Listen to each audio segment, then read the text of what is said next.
साह पसाह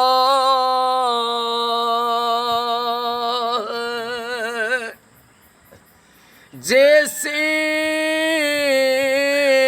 साह पसाह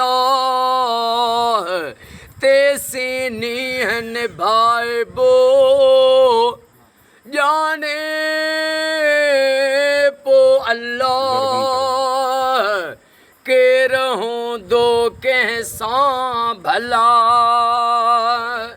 या अल्लाह या रहमान या रहीम या करीम रब। अज 23 सफ़र अज साईं जन जेका है लख सलवात पढ़ाई साईं ADPP मरहूम गुलाम मुस्तफ़ा साईं जे इसाले सवाब ख़ातिर ओ मौला मिठे मोहम्मद मुस्तफ़ा जो वास्तो थिए मरहूम गुलाम मुस्तफ़ा मंगी साईं के जन्नतुल फिरदौस में आका करीम जो पाड़ो कचहरी नसीब फरमा। ओ मौला अजो को साईं गुलाम रसूल फ़कीर मंगी साईं बाबा जो ख़ैर डॉक्टर अब्दुल रहीम अमीर अली साईं जो ख़ैर पंहिंजी बारगाह में उहद जबल जेडो लिखण कबूल फरमा।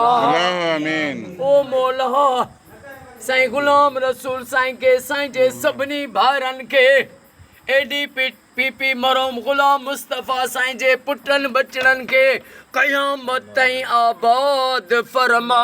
आमीन। ओ मौला साईं वारन जे रोज़ी रिज़्क़ में पोखुन खजन में बरकतूं अता फरमा। आमीन। जेके भी मंगी जेके भी बुरड़ा हिन दुआ में शरीक आहिनि सभिनी जा बच्चा घर आबाद फरमा। आमीन। ओ मौला साईं फ़कीर साईं मोहम्मद शरीफ उजन साईं के साईं जे बचड़न के क़यामत ताईं आबाद फरमा।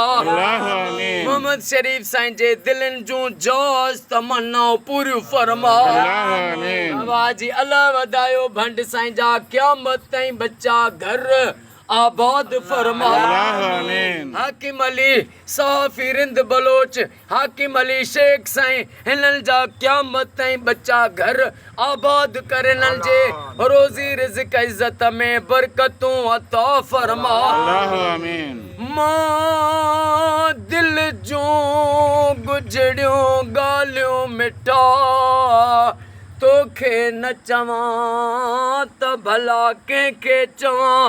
ओ मुंहिंजा करीम रब अॼु मुंहिंजे असां सभिनी जे दिलनि जूं जोश तमन्नाऊं पूरियूं फरमा। आमीन। मुश्ताक फ़कीर साईं के सेहत ऐं वॾी हयाती अता फरमा। आमीन। जुमिले सॼी जमायत जो बेड़ो तार आमीन। सॼी दुनिया में सॼी सिंध सॼे पाकिस्तान सऊदी ईरान इराक शाम में फ़लस्तीन मिस्र में घर घर में लख सलवातूं थियनि या दुआ मुंहिंजी क़बूल फरमा। आमीन। इन्नल्लाह व मलाइकतहू युसल्लूना अलल नबी हक नबी या रसूलुल्लाह या अय्युहल्लज़ीना आमनू सल्लु अलैहि वसल्लिमू तस्लीमा।